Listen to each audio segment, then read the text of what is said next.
Hey guys, Frank Cava again, experiencedinvestor.com, and we're still talking about borrowing money. Okay, so we've talked about the difference between bank money and private money. We talked about hard money. So hard money and private money are similar, they're related, but here's what I prefer versus hard money. I prefer friendly or soft money.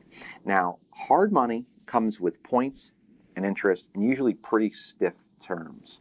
Soft money or friendly money comes with a few other things. It usually comes from someone you know, someone who trusts you, someone who likes you. In my instance, I've had parents, siblings, aunts and uncles, friends, people I've met around town lend me money. The reason they want to lend me money is because they can get a better return with me than they can elsewhere. The other reason that people want to lend me money is because it's fun for them. It's not just sitting in a stock in, some custodian in New York and you just get a statement every quarter. If you want to go by on the weekends and see if the new roof has been put on or if the house has been painted or if the shrubs are in or if it's sold yet, it's fun. It's fun for them to participate in that.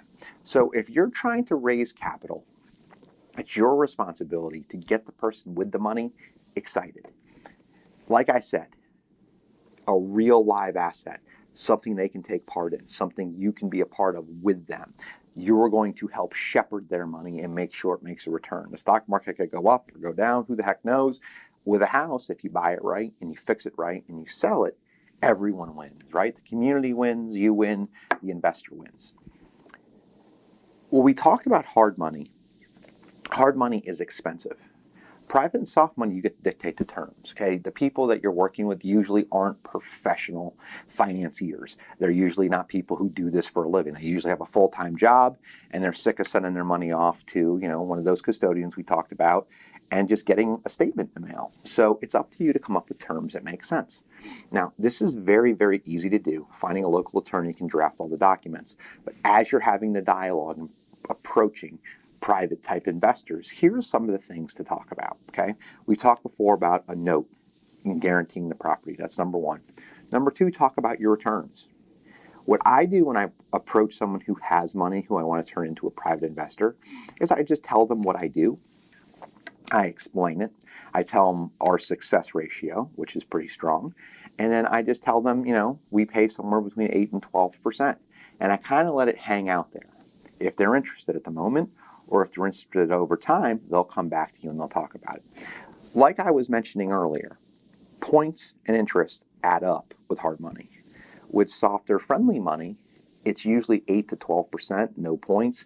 The terms are easier. So that's a way that you can save 2 to 4 points and some interest. It makes a huge, huge, huge difference. We're closing a deal right now, and I paid almost $16,000 in interest. I paid 10% interest. I paid no points. If it was 12% interest with points, it would have been about 14,000 more bucks.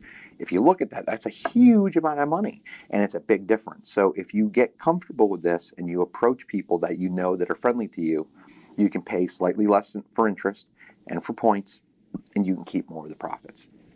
Next time, we'll talk about how I raise money sitting in an amusement park. We'll see you then.